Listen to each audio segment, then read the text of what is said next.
এক রাকাতও পড়া যায়, 3 রাকাত পড়ার আবার দুইটা সিস্টেম আছে। একটা হলো একবারে এক বৈঠকে মাঝখানে মাগরিবের মতো বসবেন না, আরেকটা হচ্ছে 2 রাকাত পরে সালাম ফিরিয়ে তৃতীয় রাকাতের জন্য দাঁড়াবেন, আবার 2 সালামে আর কি।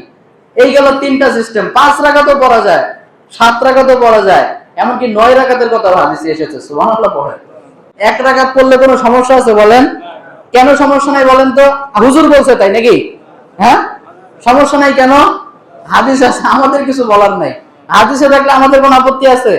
স্পষ্ট হাদিস, আল্লাহ রাসূল সাল্লাল্লাহু আলাইহি ওয়াসাল্লাম বলেছেন, ইন্নাল্লাহা উইত্রুন ইউহিব্বুল উইত্রা।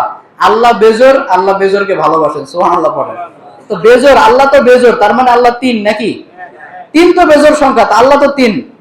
5ও তো বেজোর সংখ্যা, আল্লাহ কি 5? বেজোর শুরু হয় কত দিয়ে বলেন তো? 1 দিয়ে। আরো স্পষ্ট হাদিস কোথায় পাওয়া যায়? আল্লাহ রাসূল সাল্লাল্লাহু আলাইহি ওয়াসাল্লাম বলেছেন, সালাতুল লাইলি মাসনা মাসনা। রাতের সালাত 2 রাকাত 2 রাকাত করে পড়ো। ফাইদা খিফতা সুবহা ফাউতির বিওয়াহিদা।